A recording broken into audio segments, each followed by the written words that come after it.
Hey guys, welcome to the Winning Move podcast. I'm your host, Stratton Brown. Today I have, again, one of my really, really good friends, Michael Zuber, on. We talk about building your brand with a book. He has a new book that just came out that is absolute. I'm going to get it. And he'll explain how he did. I think it's a really creative way to write a book. And he'll talk about how he's built an entire movement off of just one brand, one rental at a time. And it has been absolutely amazing. You're going to be able to use this to scale your own personal brand and take it to the next level. Thank you guys so much for tuning in. Welcome to the Winning Move podcast. I'm your host, Stratton Brown. I interview successful entrepreneurs from around the world to see what moves they've made in their lives to get successful and, more importantly, stay successful. I'm here to make sure you can create a better life for you and your family. Let's tune in.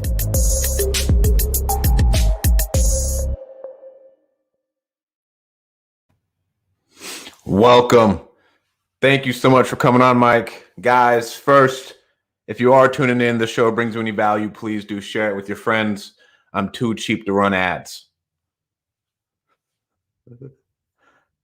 So, without further ado, please do a quick introduction, Mike, of who you are. Yeah, my name is Michael Zuber, the author, creator of the movement One Rental at a Time. Started with the original book and has blown up into being so much more, so we can talk about it on this channel. But yeah, the anchor is the original. And over the last 2 or 3 years, it's amazing to see what can happen with focus and daily discipline. Right. So like what got you started with like your slogan? Because that has turned into a complete brand. Like absolutely, without question. So it's funny. I can remember the day. So I had just left my W-2 job, right? Financially independent via buy and hold real estate. I had just had a horrible weekend where I was a day away from getting a job, not because I needed the money, but because my brain was cycling into depression, right? I've never been depressed. This is the closest I got to it. And because you're 45 years old, you've been running 1,000 miles an hour forever, and you're addicted to that adrenaline high, right? The dopamine hit of closing deals and making good money and taking on huge challenges. And then you don't have it for 2 or 3 weeks. And your psyche, at least my psyche, got dangerously close to like real depression. And I had an aha moment on a Sunday, I think, where I said, you know what? You need to take a minute and appreciate what you did the last 15 years. Because from 30 to 45, I was going a gazillion miles an hour in my day job, building this big business on the side that ultimately allowed me to be done. And I'm like, you never stood back and said, how'd you do it? What happened? Mistakes, all of that. So that's what I did. And as I'm sitting there, I'm thinking, what is it? Right? What is this thing I did? And I don't know, I must have been just noodling, just random thoughts. And then one rental at a time hit me. And I'm like, that's it. That's what Olivia and I did, one rental at a time. And I'm like, well, that's going to be the name of the book. And at this point, all I got's a name. I don't even have a book. But I know that at that moment, because that one rental at a time hit, it stuck. It felt good. I told people about it. They got it. And ever since that day at the kitchen table, I've been like, that's what we did. And it's gone on to be so much more. And I guess when you just get it, it just feels right. So that's how it happened. Okay. How long did it take you to write the book? The first book was written kind of draft form about 6 weeks. Really? Yeah. Then it took about 8 weeks to edit. Editing is harder. Did you edit it all or did you hire someone? Oh, I actually hired 3 people. So the first person that edited my book cost me about $1,000 and actually removed my voice. Right. If you read my book, it really is a story. You can really see it's me. It's not the best written book, but it's definitely my voice. Yeah. So the first person fired. Then I went through 2 other people and was happy with the outcome and knew that if I was going to publish it and have my name on it, that I wanted a couple people to edit it. So the first one probably got us 90% there. And then the last one just put on the finishing touches. So yeah, actually 3 people went through it. One of them was a total waste, but yeah. Wow. And now, okay, so you did that one rental at a time. What the hell got you into YouTube? Like, when did you start doing YouTube? Because I remember you were coming out to Fresno and just like talking, like, yeah, this is what I did, and you're just having a good time. Like, if you want, send me deals. Yeah, I'll help you evaluate them. Yeah. So, like, what started the YouTube? So the book's done, right? I think it was being published. And again, I was at that moment, I was like, okay, you did this thing, and it's probably 3 months now, right? Now I'm out of the workforce for 90 days. I'm starting to I'm starting to feel okay. I'm getting rid of that dopamine hit that came from closing deals. But I know that if I don't find something to do daily, I'm going to be right back to being depressed because I'm wired that way that I got to keep moving, right? Got to keep doing new things. And I was actually, it's funny enough, we did a very nice trip to Taiwan where Olivia's from. And I remember just sitting in the car, we were driving around some place and, they're talking in Chinese and I don't understand it. So I'm looking at my phone and I think I stumbled across a Graham Stephan video or something when he was just doing real estate. And I'm like, oh, I can do this. I've been doing this a while. And right after that day, I remember one of the first videos I did on that trip. I was standing outside our Airbnb, just rapping about the market. So, YouTube for me for about 6 months was whenever a thought came across my mind, I did it. I tried lots of things. Growing a YouTube channel is remarkably hard. Dude, it's Very wild. hard. It Very is hard. so hard. And everything you do is against what all the YouTube channels are too. Which is Exactly. Yeah. I don't do anything like everybody else. Mine's all live, no editing. I've never edited a thing. I don't bother with, anyways. I just go. I know how to go, right? I don't know how to trick an algorithm and I don't even bother.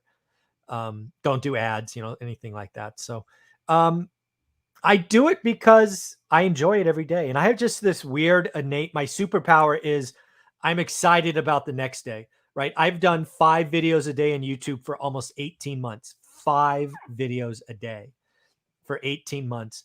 And for most people, they'll be like, what are you kidding me? You're an idiot. I'm like, no, I'm so excited about the next day. Right. It's a lot of fun. So I'm still having a good time. So all right, let's talk about your new book and like how you took a Tim Ferriss approach. I did. And I didn't know I was, and actually until you and I were talking, right? When I was about halfway through it and I knew I had something, I started talking to people I trust, which you're one of them, about what I'm doing, just to see if I'm off, if I'm out of here. And you brought up Tim Ferriss, which I bought his books, right? You had it on your bookshelf. I think you were at home or maybe you were in Utah and you showed it to me. I'm like, I better go buy that book. If Stratton says I'm doing that, I better go buy the damn book. So I did. And you're so right. But I want to go back to why, right? The first book, One Rental at a Time, which is I think 12,000 copies now, which is amazing for a self-published person. Most people don't do 100, right? We're at 12,000. And thank you for everyone. We have 1,000 reviews on Amazon and Audible. It's amazing when you add them together. It's such an honor to know that book hits. But that book was my story, or I should say our story, Olivia and I's story of how we went from nothing to something. But real estate investing, as you know, and you're in masterminds with lots of big players. There are dozens, if not hundreds of ways to go from nothing to something in real estate. So as I was sitting down and trying to write another book, which is very hard for me, it hit me one day. I was like, you know what? You've got your story covered, buy and hold, one rental at a time, work a full-time job. But, your YouTube channel, this channel, One Rental at a Time, I've talked to thousands of other investors. So what I did is I went back and watched, I don't know, a couple hundred interviews, and I found 15 that I could storyboard and say, that's different, that's different, that's different. And I could take it and make it a book. And the whole idea is I wanted a book that people would read cover to cover, but then they would go back and go, I love chapter 3 spoke to me. Chapter 7 spoke to me, because what I needed when I was starting Stratton is nobody in my family did anything in real estate. But I remember sitting in bed late at night going, I want to know it's worth it. I'm 2 deals in. Cash flow is next to nothing. It's zero. Like, is it worth it? Like, now, can I hold on? All of these things. So that was a big deal for me. Oop, there he is.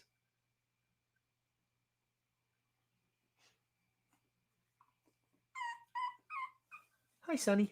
Want to say hi to Stratton when he comes back?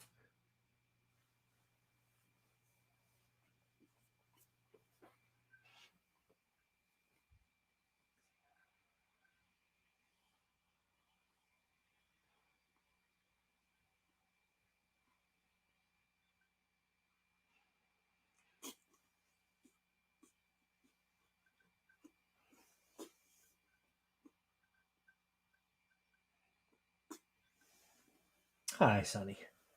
Let's say hi to the world. Let's say hi to StreamYard. Hi, everybody.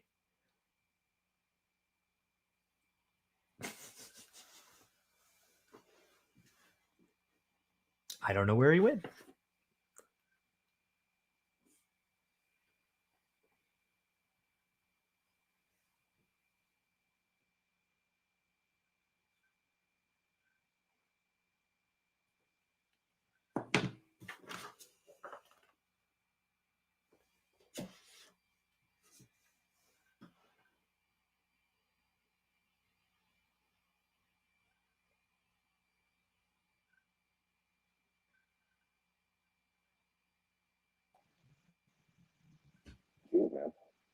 There he is. Oh my God. Sorry about that. Now I'm on the phone. There we go. And so you wanted an experience to where people could go back, look at it, and be like, oh, well, he did this, so that has to be worth it. And like he went through the same things. Well, either the same things, or what would be really cool, Stratton, is you could say they're worse off than I was. Right? They got there and they were in a worse spot than me. Again, real estate investing is awesome, but it starts slower than we would all like. And I just really wanted people to hold on tight and know that it's worth it. So that's what that book is. It's 15. And by the way, you know, two of the people in the book. One of them is in the hub, and the other is I often call the best investor in Fresno. So you probably can guess who those are. Yeah. Yeah. So Chris and Jason are in the book. Oh, that's dope. And they both have awesome stories, and they're both absolutely killing it. Yeah.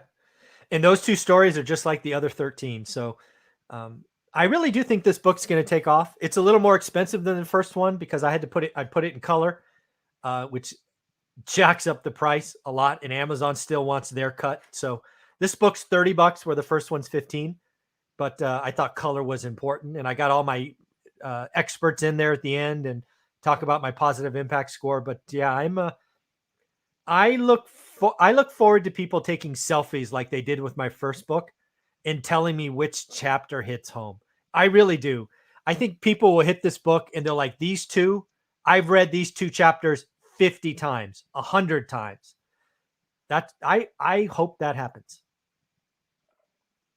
But and think about how people still come and take pictures in front of our office. I hope they do. Yeah.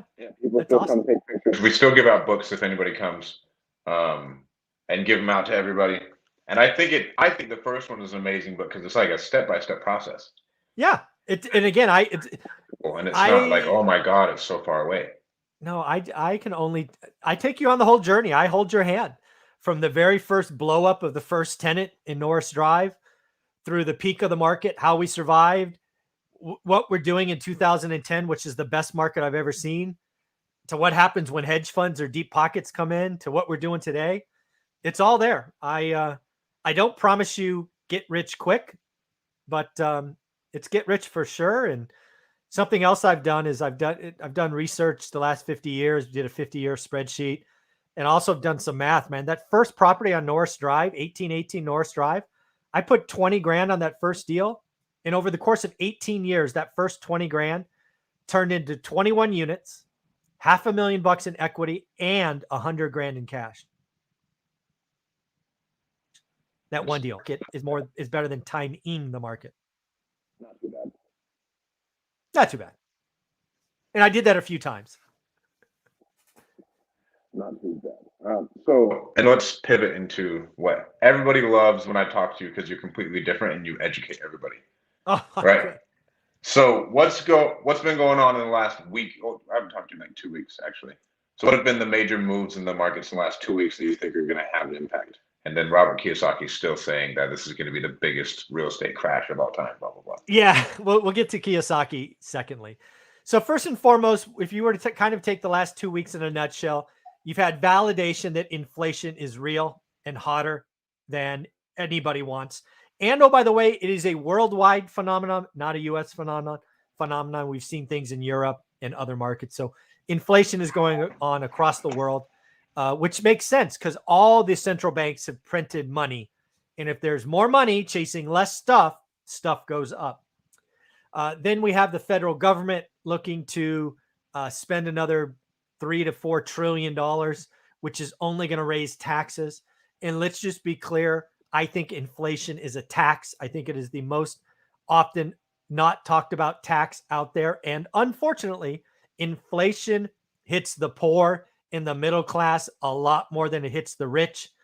And that's why the government doesn't say it. So why does it hit the poor and middle class more? Because we all eat, we all go to the gas station, we all pay rent, we have our kids go to school, we have health care. All that stuff's more expensive, man. Clothing is more expensive. Cars are more expensive. The rich, they got disposable income, man. You're living paycheck to paycheck. You know, the cost of gas goes up 15%. Cost of clothes goes up 8%. It is going to become harder and harder to live and survive below the middle class. It's terrible. And the government's lying. We're going to tax the rich and tax the rich. You're taxing everybody. Inflation is not fair. It taxes everyone. Well, then you can't tax the rich because you never tax corporations, right? Yeah, Like the big corporations aren't getting hit at all, and so they'll never tax the rich. Yeah, like Mark Zuckerberg just loans himself money out of the company. Exactly. Well, not out of the company. He has stock vested in his name that he uses as collateral to get a loan. So technically, it's not the company money, but yes, right. Jeff Bezos, same deal, right? He's got $1 billion in Amazon stock. He'll get loans, and loans are non-taxable. What the big joke of all this is, the federal government is talking about income tax. You could take income tax to 90%, and it won't hit Bezos or Musk or any of these other. They don't have income. Their income is zero. That much. It doesn't matter if you tax it 100%. 100% times zero is zero. They live off assets. Just fundamentally different.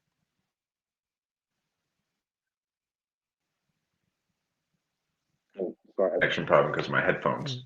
But talk about Kiyosaki and his thoughts on everything's going on. Yeah. So first and foremost, I want this to be said. I read Rich Dad Poor Dad. It changed my life, flat out.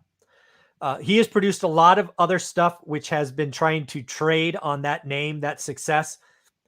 Not a big fan of most of that, but Rich Dad Poor Dad changed my life, and it just is what it is. That said, Kiyosaki's been calling for a crash since he wrote a book I think he called The Crash. And he's definitely a Bitcoin gold centric. That's what he thinks. He is definitely anti-government. He doesn't trust the government. He's just that way. I believe a lot of what he says is kind of factually true, but it is so extreme. And I think he's calling for moves in markets that don't move that fast. I think he's expecting lots of dominoes to fall at the same time. And economic dominoes, typically speaking, fall slowly. So I don't see the biggest crash. I don't see the numbers. I don't see the math. Could it happen in 4 or 5 years? Sure. But lots of other stuff needs to happen first. I do not see the biggest crash in the U.S. history. Now, could we have a stock market crash of 30%? Absolutely. But real estate? I don't see it. I don't see it being a stock market crash. It's just going back to pre-COVID real numbers because they have to take all that money and place it somewhere else. Yeah, the stock market, again, I've been studying it for, 30 years or so. There's something called the Buffett Indicator, which people should go look up if you don't know what that is. Essentially, it's the U.S. GDP and the market cap of the S&P 500. It has never been this extreme. It's like 247 or something. And typically speaking, it's under 100. So it's bananas today. And that just tells you that PEs are crazy. And the other thing, if you watch my daily show, the last 12 months, 81 or 83% of S&P 500s beat expectations. And if you beat expectations, it means the PE ratios can come down. What we have seen the last 6 weeks, Stratton, is earnings are falling. They are missing expectations. And if you have earnings misses and reductions in future expectations, stock markets are going to fall. It's just math. It's not opinion. It's just math. And then, eventually have that, they fall. How far, let's say we do have a stock market crash.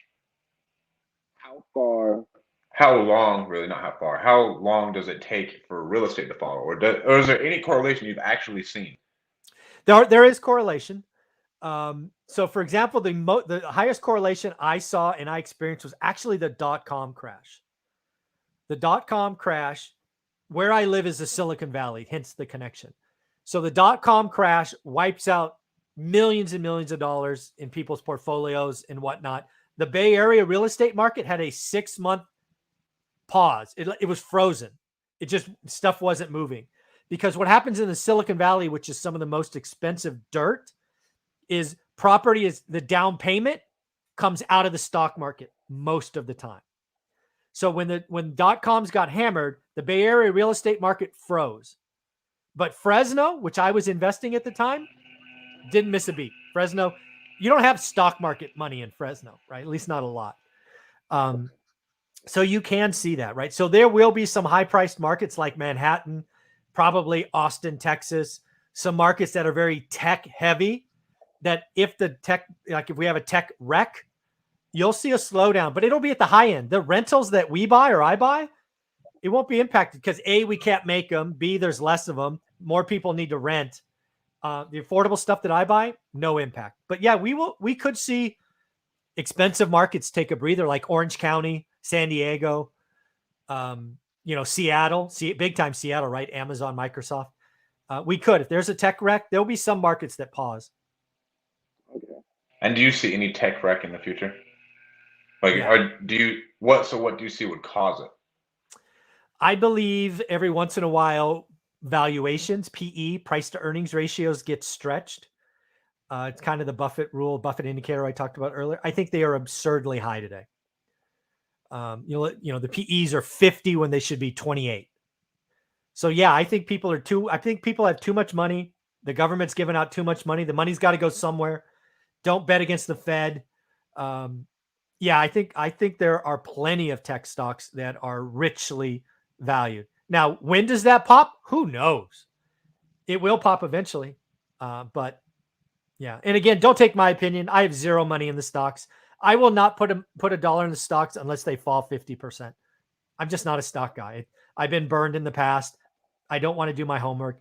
But you asked, and yeah, I think the PEs, price to earnings ratios, are stupid today. Okay. What else is going on in the market that has been alarming or has been big? Oh, I think the housing, right? So housing, interesting enough, July and August were kind of slow, but pending home sales went up last week. Actually, I think it was Tuesday this week. So again, people have come back. People took vacations in July and August, and they're back. People are buying homes again. Interest rates are ticking up, which actually pulls demand off the sidelines. So I think it's going to be a pretty active market heading into the end of the year.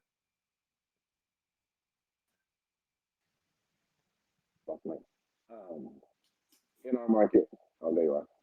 I've seen a slowdown in Fresno. Yep. I've seen just not a crash or anything else, but just a slowdown to where people won't give us as much money as we want. Yeah, Fresno's slowing down. Again, I look at Fresno every day. So Fresno really has kind of three markets, in my opinion. There's 500K and above. That market is slowed down. There is kind of like the 250 to 500, a little slower. The market 250 and below, still on fire. I mean, if you can find something that cheap, bro, it's gone. Gone. Regardless. Even if it's a fixer upper, it's gone. Yeah, I mean, no one can really buy houses that cheap, anyways. Yeah, I mean, Adam, who's a member of the hub with you, I think in the same office or whatever. We bought a condo 4 months ago for $215. We put, I don't know, let's just round it up to 50 grand. We listed it at 309. We got it 315 the same day. And now, of course, it's, high end finishes and all that. But yeah, the stuff below 350 still goes. And so our median is 350 to 450, right? Yeah, I think median in Fresno last I checked was 366. Okay. And then Clovis is probably 450. Yeah, Clovis, yeah, much smaller market, higher incomes. Yeah, it's probably, I haven't looked at Clovis, but it would not shock me if it was 450. So then that's going on. What else is going on? I've been so busy this week, I haven't been able to watch a daily financial news. So this is good for me. Yeah, I I think get it all interest rates. summed up. I think interest rates are going up from here, right? We have interest. The 10-year went up, although I think it's down today. We have the DC nonsense going on, trying to spend another $3.5 trillion of our money. Right? And where's that supposed to come from? The rich. They're going to tax the rich, supposedly. I don't get it. I don't understand the math. They're fuzzy math or how to pay for it, but that's what they're telling everybody. And again, all it's going to. I mean, it's so logical. Okay, Stratton, we don't have enough lumber and cement and copper and all of this stuff. So what is the government going to do? It's going to spend $1 trillion making bridges and this and that, which is going to just raise the price of this. It's going to increase labor and wages. And guess what happens? Inflation goes up more. Every citizen in the United States is going to pay a higher tax. It's called inflation. This government is addicted to spending, and it's a problem. Don't believe them. It's not taxing the rich. It's not taxing people over 400K. It is taxing every single American right now. So what's the other alternative? Well, you only have one alternative. You really only have one. You can't fight it, but you can use it. I am using inflation and telling everybody out there that can. Go get assets that increase with inflation, both asset and cash flow. Get cheap 30-year debt. Right now, the thing to buy, in my opinion, is residential 4 units and below, because you can get 30-year debt. Or if you use a non-QM lender like I do, you can get 30-year money on apartments and commercial. But get fixed rate 30-year money. You do not want interest rates resetting in 2025 or 2026. So the answer is, because again, I just did 2 loans where I'm borrowing 30-year money at 4%, and inflation's at 5.5%. I win.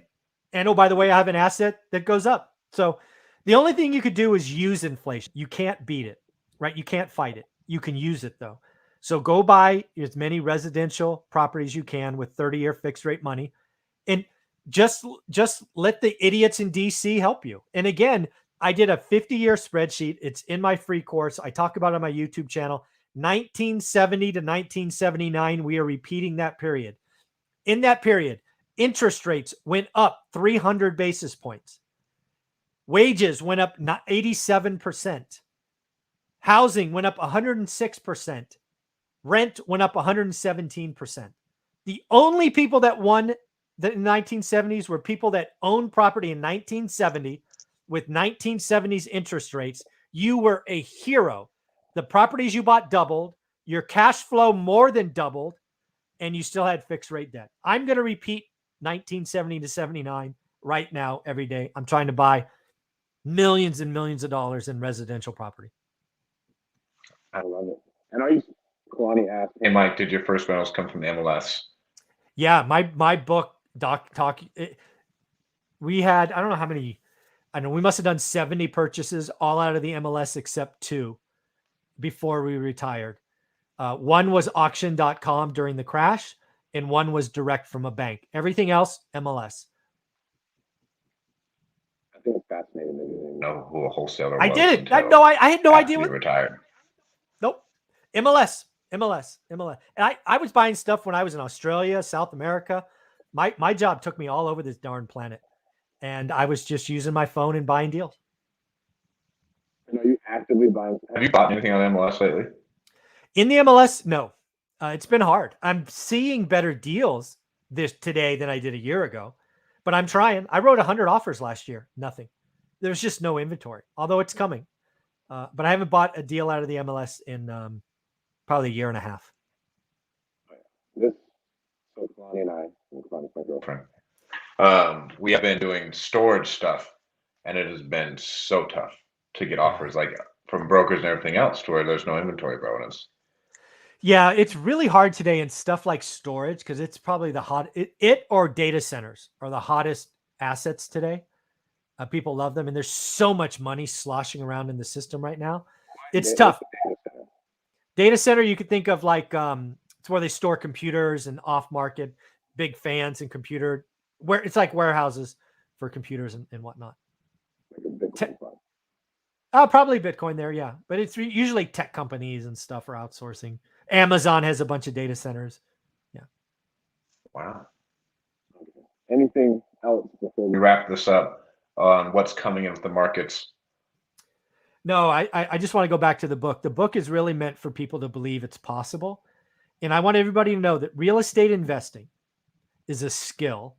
And because it's a skill, everybody can learn it. You do not have to be a naturally gifted athlete like Stratton Brown, who is faster than anybody else, stronger than anybody else, to get a D1 football scholarship. Real estate investing makes average athletes like me, with time and attention, I could, operate like Stratton when he was a D1 college athlete. So everybody can do it. I think that's great. That's why I love business, because I can pull whatever levers I want and develop the skill, and it doesn't matter. Yeah, it takes longer than you does. want. It takes longer. You got to be more focused, but it's right there. And I've just given you 15 stories to go back and look at. All right, one more time for me. Pull up that book, Mike. In this little 15 15 conversations with real estate millionaires. When you buy it, this won't be there. This is how Amazon gives me my copies, so I can't resell it. So, yeah. Yep, it's out there. 15 conversations with real estate investors. You're going to love it. You're going to enjoy it. And where can people find out more about you? About me, one rental at a time. Go to your Google search bar, one rental at a time. You should see books, website, IG, and YouTube. Awesome. Well, thank you so much for coming on, Mike. Thank you guys so much for tuning in. And if you guys don't watch his daily financial news, Zeno listens to it, and me and Kalani listen to it while we're eating breakfast. If we're not scrambling because we did something that was a little bit late. But I'm telling you guys, tune into it. It's where I get all of my financial education. Thanks, buddy. Thank you guys so much.